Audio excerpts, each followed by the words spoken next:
Hi, everyone. Thank you so much for coming to class tonight. Tonight, we are going to be continuing our working with a buyer, and tonight we're going to cover the additional clause addendum. So this addendum has a couple different uses on when you would actually use this addendum, which we will definitely be going over tonight. And like I do with all addendums or any forms that we use, we do read it in detail because it does not matter how many times you read it. Every time you read it, you take a little bit something else from it, or maybe you interpret it a different way. So I highly recommend, even after tonight's class, going back and rereading all the forms and addendums. So let's get started. So buyer's name, seller's name, you get the buyer's name again off of the pre-qualification that is given to you by the lender. The seller's name you pull from the monsoon or the tax records, however it's shown in there. Property address is whatever property address that you are typing up a contract for. And then of course the date is the date that this addendum is created. Typically it's the date you're putting in your offer. Okay, so the following additional term and conditions are hereby included as part of the contract between the seller and the buyer for the above referenced premises if marked by an X and initialed by buyer and seller.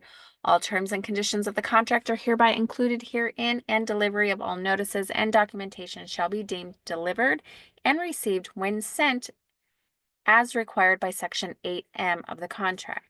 In the event of a conflict between the terms and conditions of the contract and this additional clause addendum, the terms and conditions of this additional clause addendum shall prevail. Okay, so the first use of the contract is if it's an official backup offer. So let's say you're representing the buyer and they're putting an offer on a home that is already under contract, but they're accepting a backup offer. And that status in the MLS might be a UBC, that's under contract but accepting backup contracts, or a CCBC, I think that's what it is, and that is a contingent on the sale of the buyer's home. So they're just contingent.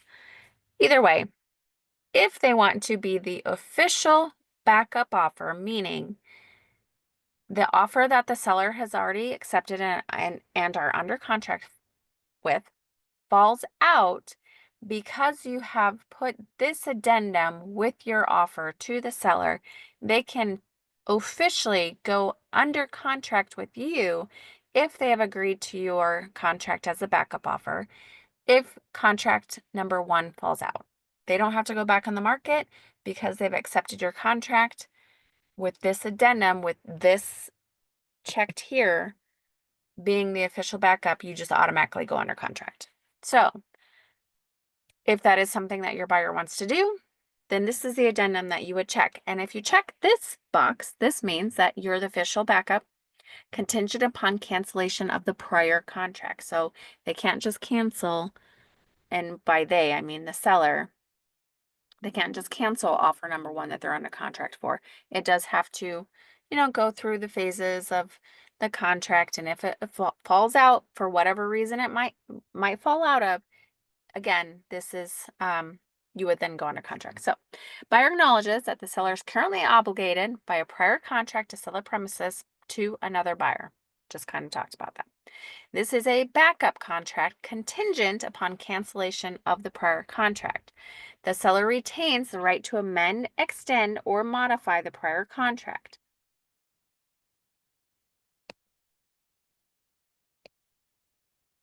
Got somebody that's joining us. Yay.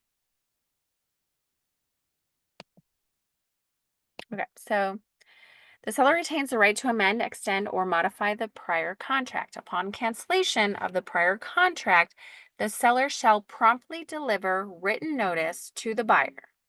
Upon buyer's receipt of written notice of cancellation of the prior contract, the buyer shall open escrow and the buyer shall deposit any required earnest deposit money as stated in the contract.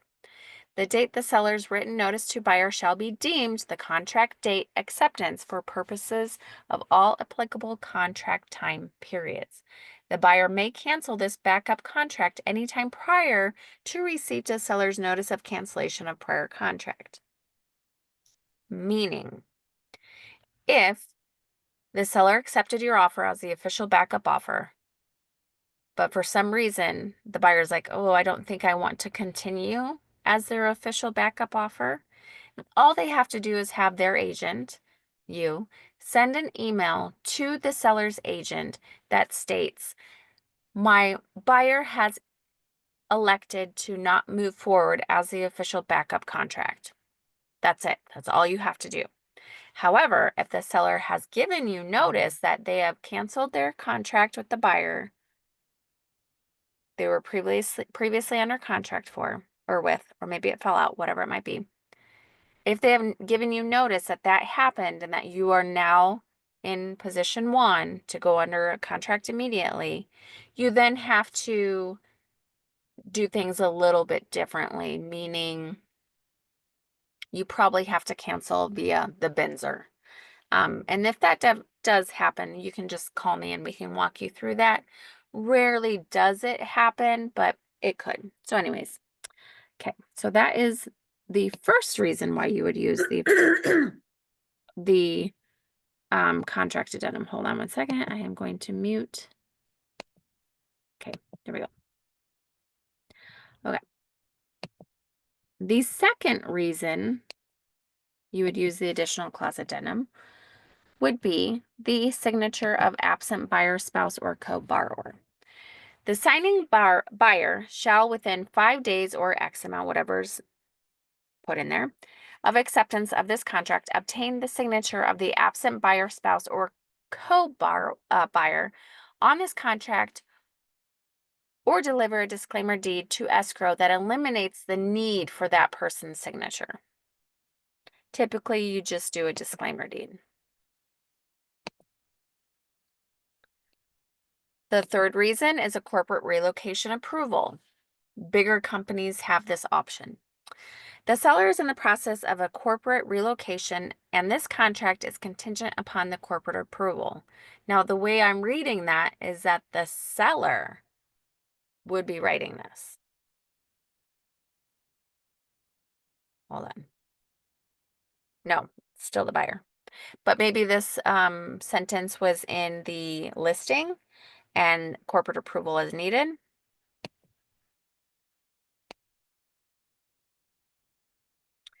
But the buyer does agree to cooperate with the seller in providing additional disclosures or executing additional agenda required by the corporation, provided that the buyer incurs no additional costs or liability. This would have to be in the MLS, and it typically is if a corporate approval was needed. So your agent or we would just include this if we already know that it's going to have to be like approved or a corporate relocation is involved. The fourth reason is a way to make your offer stronger, and that's the non-refundable earnest deposit. Depending on the market we're in, this was definitely something that was popular back in COVID, where we would say, hey, choose our offer. We will make our earnest deposit non-refundable. And that's typically as soon as it's paid. The earnest deposit becomes non-refundable after a couple of contingencies within the normal contract, but this makes it non-refundable right away. So anyways, buyer's earnest money shall be non-refundable unless buyer elects to cancel pursuant to Section 6 of the contract. The contract is canceled pursuant to the risk of loss provision or escrow fails to close due to seller's breach of contract. The buyer acknowledges that the buyer's earnest money shall be non-refundable even if the premises fail to appraise for the sales price, or the loan contingency is unfulfilled unless otherwise prohibited by the federal law. This is not something that I would typically choose unless the market calls for it, and currently our market does not call for this. If you're up against multiple offers and your buyer is like, there's no way I would ever cancel it. I want this house no matter what the inspection says, no matter what it appraises for, this might be an option. But typically I would not recommend it again unless the market calls for it. The next reason why you would use the additional clause addendum is the appraisal contingency waiver. This again depends on what the market is. We are not in the market that this is needed. Buyer agrees to waive the appraisal contingency pursuant to Section 2 of the contract. In the event that the premises fail to appraise for at least the sales price, the buyer agrees that the buyer's down payment shall be increased in the amount equal to the difference between the appraised value and the purchase price, unless otherwise prohibited by federal law. Giving you an example, the purchase contract you're under contract for $500,000. The home appraises for $480,000.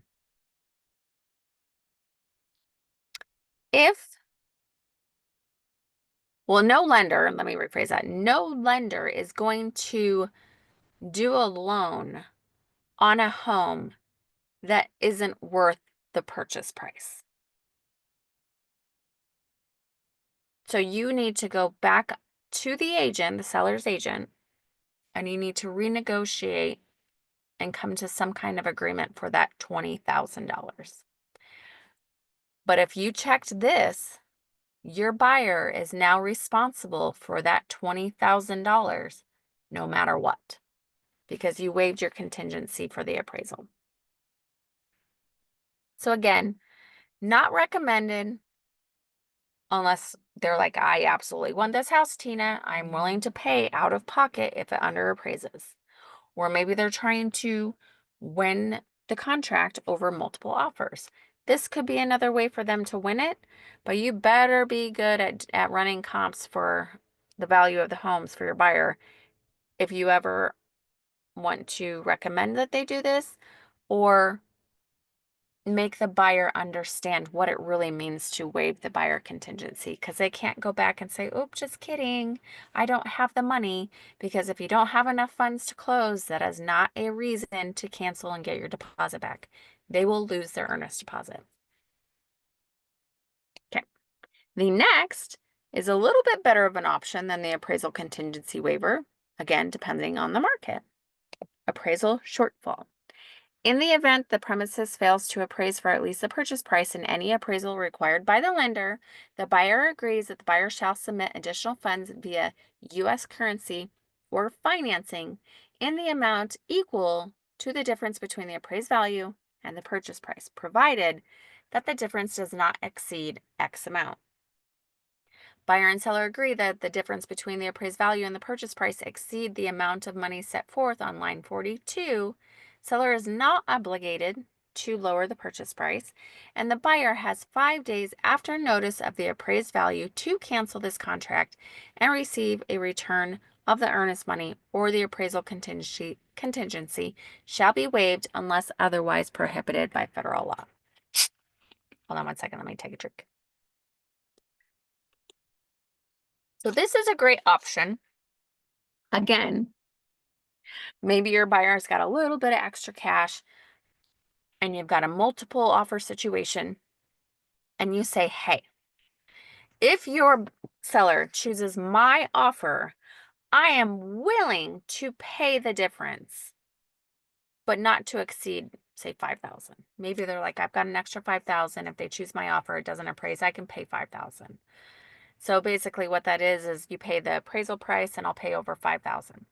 But again, it all has to be agreed upon. So this is a good option versus the appraisal contingency. It gives a little bit more flexibility, and you're not responsible for maybe the whole $20,000 based on the same example I gave you. Maybe you're only responsible for $5,000. Again, we're not really in the market that is calling for this, but you never know. Okay. An all cash sale appraisal. So this is the option if your client, your buyer, is paying cash for the home. The buyer's obligation to complete this all cash sale is contingent upon the appraisal of the premises for at least the purchase price. If the premises fails to appraise for the purchase price, the buyer has 5 days after notice of the appraised value, or 20 days after contract acceptance, whichever occurs first, to cancel this contract and receive a return of the earnest money, or the appraisal contingency shall be waived. In most cases, this appraisal contingency shall expire 20 days after contract acceptance, regardless of whether an appraisal has been ordered or received. Appraisal fee shall be paid by buyer, seller, or split 50-50. Usually the appraisals are always paid by the buyer, but it's negotiable. Okay, so all of this in a nutshell. It's a cash buyer. Typically, an appraisal is not needed when it comes to cash. Cash is king. People love cash. Home doesn't have to appraise. The buyer knows they're gonna be paying $500,000 for that house. But some buyers are like, well, I want to make sure that the home is worth $500,000. So they order the appraisal. They pay for it, whoever pays for it. Anyways, appraisal comes in at $480,000. Again, you go back to negotiating. The buyer says, I'm willing to pay you $490,000. Seller agrees, they pay $490,000 cash. But because they have they said, no, even though I'm paying cash, I want the appraisal, you have to check this and submit this with your offer if it's a cash deal. If you do not, no appraisal is needed. Section 2 of the purchase contract is completely skipped. If you haven't read the purchase contract, I highly recommend you go and read it, or you can listen to my previously recorded class. It's in 3 different parts on the purchase contract. Okay, so again, you only use this if it's a cash deal and they want an appraisal, but this has to be submitted with the offer. Another reason why this addendum would be used is a wholesaler status disclosure. Arizona law requires that wholesalers disclose in writing their wholesale status prior to entering into a binding agreement. Wholesaler is disclosing their status as follows. 2 different options. Wholesale buyer. Seller is aware the buyer is a wholesale buyer who may assign the contract to another person or entity. Option 2, wholesale seller. Buyer is aware that the seller is a wholesale seller who holds an equitable interest in the property and may not be able to convey title to the property.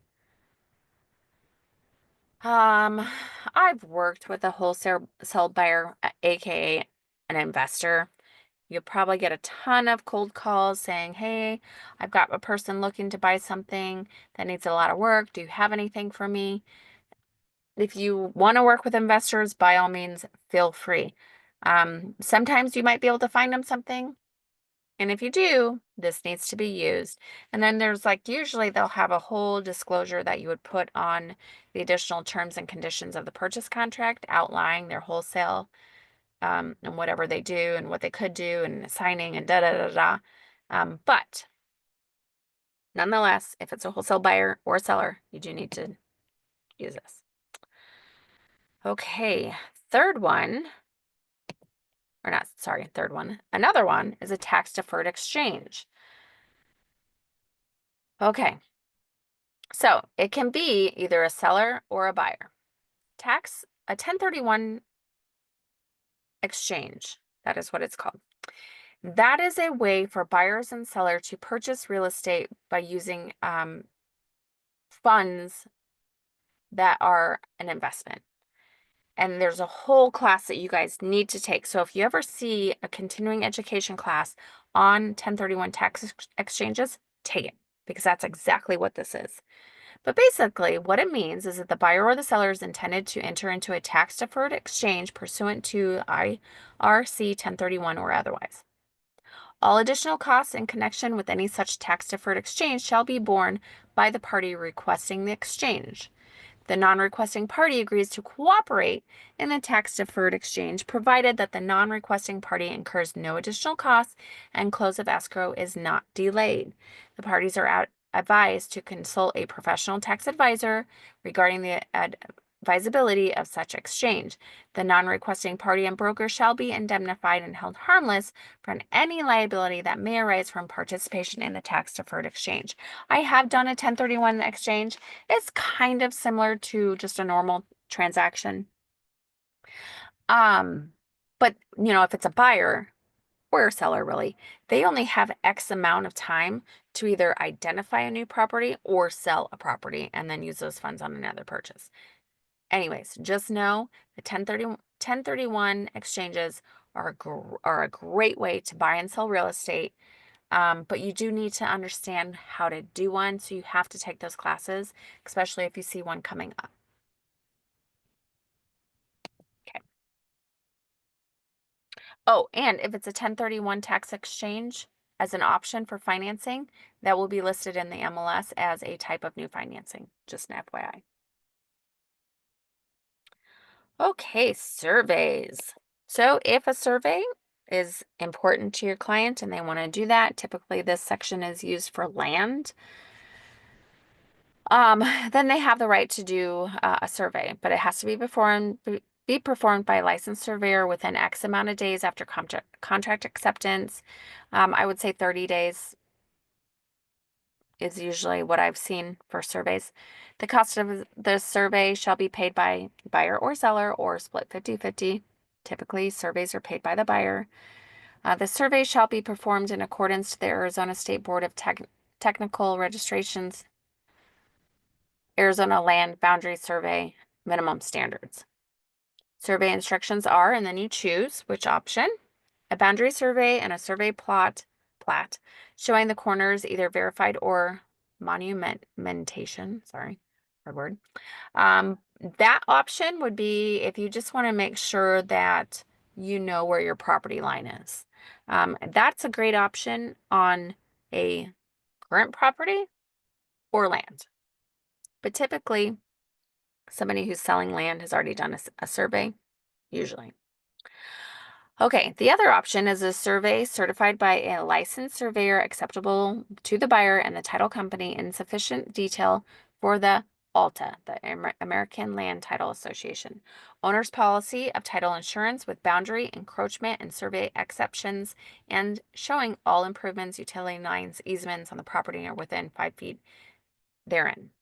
That's the more extensive one because, again, it just shows more things like utility lines, says easements, all that kind of fun stuff. And then if there's some other kind of survey, you can put that on here. But the buyer shall have 5 days after receipt of results of the survey or map to provide notice of disapproval to the seller. Okay. Next is water. Arizona, huge water problem, right? We don't have enough of it. There are certain parts of Arizona that you have to include this document with. And it's usually about the Gila River, Little Colorado River systems. But it basically states that Arizona is undertaking general stream oh my gosh, whatever that word is, of both the Gila River and Little Colorado River systems, which are court proceedings to determine water rights. I think this is more south of us that you would have to use this. So it's not really here in the valley. So most of the time you won't need this. But if the premises property is affected by whatever that word is, adjudication, the party shall execute and file an assessment of statement of claimant form, and buyer shall pay any associated filing fees. The Arizona Department of Water Resources and the Arizona Department of Real Estate Buyer Advisory provide sources of information on the court proceedings and other water availability or water quality issues. If water rights, availability, or quality are a material matter to the buyer, these issues must be investigated during the inspection period.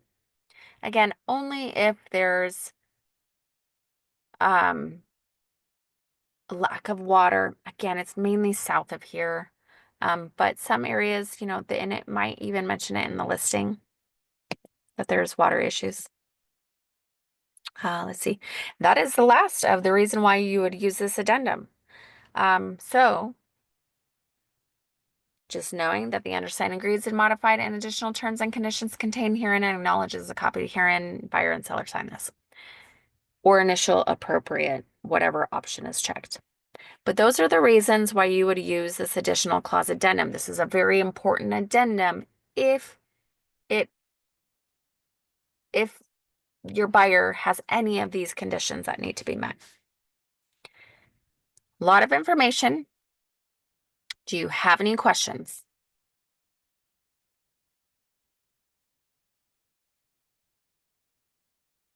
Perfect. Well, I wanted to keep the material just on this addendum tonight because it was a lot of information, but I hope that you understand when you would use this addendum. And if you have any questions on, hey, Tina, do I need this addendum? Just ask me. I'm always here for any questions that you might have. That is all for tonight's class. Thank you so much for coming. I look forward to seeing you at the next one. Have a great evening.